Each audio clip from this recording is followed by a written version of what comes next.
Hi everyone. I just graded the speech ones that were uploaded to MindTab last Sunday, and I wanted to offer a little bit of feedback on things that I saw numerous people doing that I'd like to offer some tips on. So number one would be formal outline versus keyword outline or note cards. You are asked to give me a final copy of your formal outline uploaded to Blackboard for the first 3 speeches that you deliver. This is using the template that I have on Blackboard, and it is everything you anticipate saying in your speech. This is a way for me to assess or evaluate your content to make sure that you are indeed including all the required components and they are done correctly.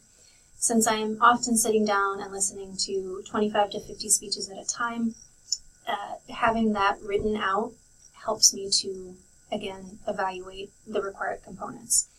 However, you are not to read that to us. That is for the purposes of you making your note cards and the purposes of me grading the content.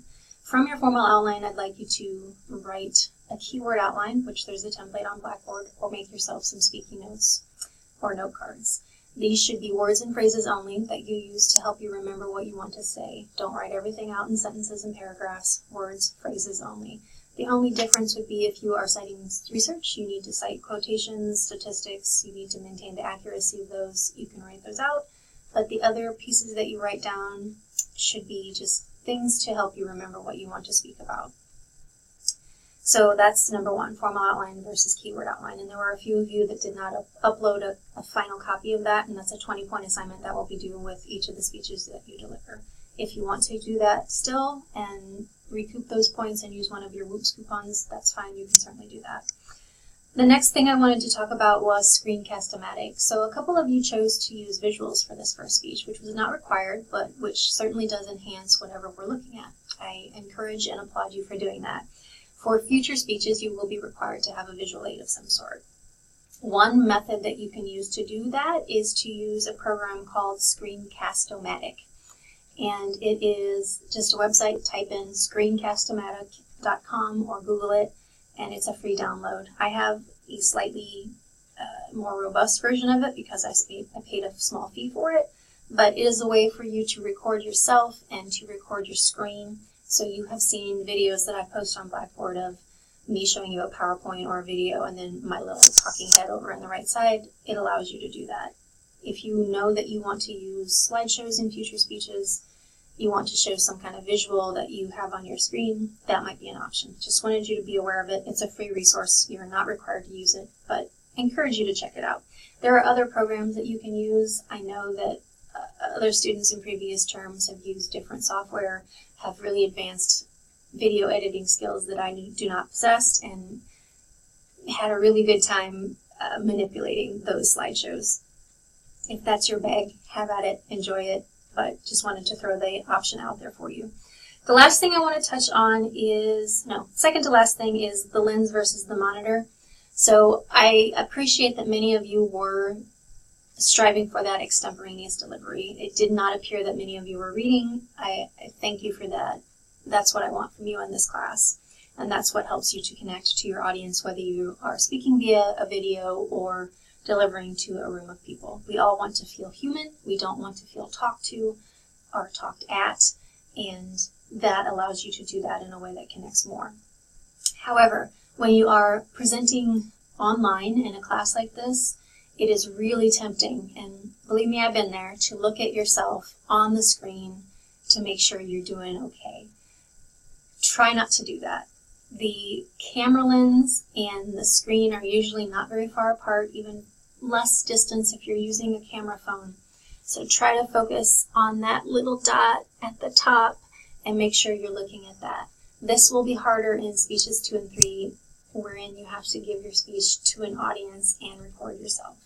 So think about the logistics of how you will do that. The last comment I have to make is on a phenomenon that has creeped into our society, I'd say in the last 10-15 years. I know that there are instances of this before that, but it has become a thing in the interwebs, if you will, and I want to touch on it, and I will post some resources on Blackboard about it. So I am talking this week, I have 2 face-to-face speech classes that I teach, and we will be talking about that this week in class. the notion of vocal fry and uptalk or upspeak, as well as monotone delivery. So the two that I listed first, vocal fry and uptalk or upspeak, are instances where we alter our voice and they make us sound, the perceived judgment that people have about people who use vocal fry or uptalk is that people don't sound as confident, and sometimes they sound as though they know less than they actually do. An example of vocal fry is when your vocal cords flap when you speak, and when you use vocal fry, you get that kind of fried sound like at the bottom of your throat. That's because your vocal cords are rubbing against each other more. Google Kim Kardashian speaking in just about any instance, and you will hear vocal fry. She has that really low, kind of nasally vocal fry happening. Because she is an influencer and people see and hear her, that has been emulated. And people are judging people because of that. Unfortunately, there is a gender divide here. More women do this than men because we have more female people in the public who are using this type of talk. The other instance of this is uptalk. Uptalk or upspeak is where we raise the pitch of our sentences at the end and we make everything sound like a question rather than an assertion. And it's a way for us to soften what we're going to talk about and to come across as less assertive, but it also makes us sound a little bit less confident and like we want your approval and we're not quite sure what we're saying, but we think we're right. Try to avoid doing that. Exaggerated example, most of us don't do it that often, but if you find yourself tending to do that or you start listening for other people doing that, it's something that you want to be aware of. Unfortunately, both vocal fry and uptalk are things that people will use to judge you, and it is not usually a kind judgment. I have watched videos and read articles about how it is sometimes considered very sexist because men in the UK also use vocal fry. They're seen as uber masculine and assertive, whereas women, mostly women in the United States and parts of Europe, use it and we're seen as not as intelligent or not as confident. So there is a gender issue here, but I want you to be aware of it in order to know how you can be perceived and how people may judge you fairly or unfairly. The other one is the notion of monotony or having a monotone. This is also more of a gendered occurrence because this often occurs more for men. As a culture, women are somewhat raised to be less assertive. They have less power socially, so they use those tendencies to uptalk and have vocal fry. Whereas men are raised socially, culturally, not saying this is right, to show less emotion. And a way to do that is to not moderate the tone of the voice because they don't want to sound too excited about anything. So they tend to then have a more monotonous delivery in order to not convey over excitement or over emotion. So we're both stuck with things that we don't want to do. So I guess the end result of that is to be human, be people who are excited about the topics that you're talking about. You don't have to be over the top. You don't have to be overly dramatic, but you do want to convey a sense of enthusiasm and passion about what you're speaking about.